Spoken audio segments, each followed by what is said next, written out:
বৰাক নদীৰ পানীয়ে বিপদৰ স্তৰ অতিক্ৰম কৰাৰ লগে লগে ৰাইজৰ মাজত আতংকৰ সৃষ্টি হৈছে। বিশেষকৈ সকলোৰে দৃষ্টি বেটুকান্ধি বান্ধৰ ওপৰত। মহানগৰীৰ জনসাধাৰণৰ যথেষ্ট আতংকিত হৈ পৰিছে। ইয়াৰ বাহিৰেও নদীৰ পাৰৰ অঞ্চলটো পানীত বুৰ গৈছে।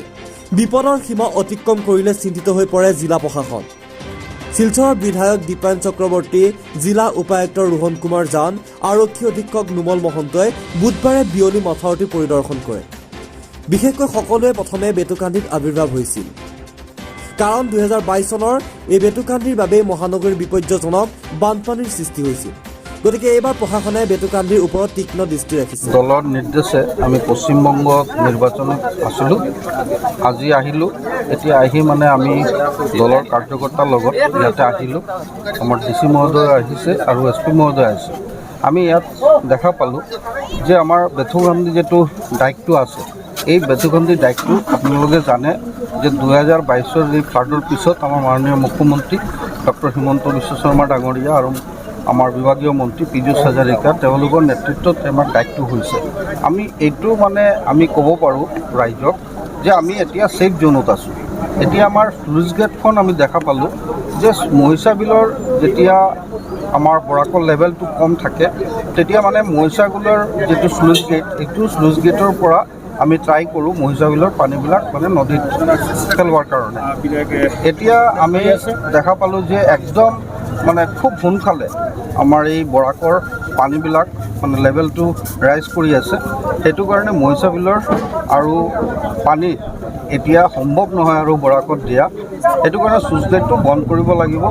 আৰু স্লুইচ গেট যদি আমি বন্ধ কৰোঁ তেনেহ'লে আমি আশাবাদী যে এতিয়া আমাৰ শিলচৰবাসী ৰাইজে ছেফ থাকিব। কাৰণ এতিয়া বৰাকৰ যি লেভেল আছে এই লেভেলৰ ওপৰত আমি 4 মিটাৰ ওপৰত আমাৰ দায়িত্ব আছে।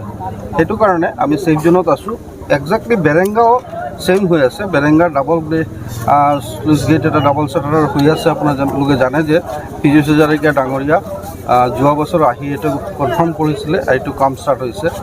আৰু আমাৰ বাদ্ৰীঘাট, এই তিনিটা মেইন আছিলে। এই তিনিটাৰ আমি এতিয়া ছেফ জোনত আছোঁ।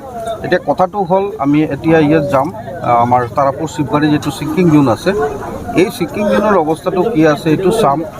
আৰু আমাৰ অন্নপূৰ্ণা ঘাট আৰু বাংলা ঘাট, বাংলা ঘাটৰ আপোনালোকে জানে যে আমাৰ মুখ্যমন্ত্ৰী ডাঙৰীয়াৰ নেতৃত্বত এটা এনেকুৱা ডাবল শ্বাটাৰৰ স্লুইচ গেট হৈছে। আৰু চহৰৰ যে পানীবিলাক আছে এই পানী আমাৰ বাংলা ঘাটৰ পৰা এইটো ডিছচাৰ্জ হয়।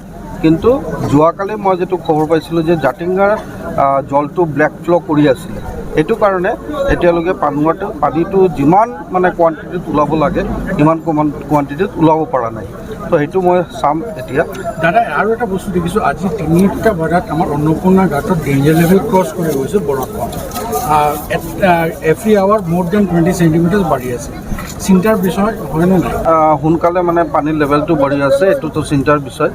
নেচাৰেল যিটো কেলামিটি, এই কেলামিটি আমি সদায় ট্ৰাই কৰোঁ কেনেকৈ আমি প্ৰটেকশ্যন দিব পাৰোঁ। আমি আশাবাদী যে আমাৰ মুখ্যমন্ত্ৰী ডাঙৰীয়া নেতৃত্বত এইটো আমি ট্ৰাই কৰিম মানুহৰ যাতে কিবা প্ৰব্লেম নহয়। আমি আমাৰ এডমিনিষ্ট্ৰেশ্যনৰ পৰা হেল্পলাইন চেণ্টাৰ খুলিছোঁ। আমি আজি আহিলোঁ, আমি এতিয়া মিটিং কৰি আমি পাৰ্টিৰ ফালৰ পৰা এটা হেল্পলাইন নাম্বাৰ দিম পাব্লিকত। যদি কিবা সমস্যা হয় তেনেহ'লে আমি যাতে মানুহৰ লগত থাকিব পাৰোঁ। শিলচৰৰ পৰা জাকিৰ হুছেইনৰ ৰিপৰ্ট, চুহানা লাইভ।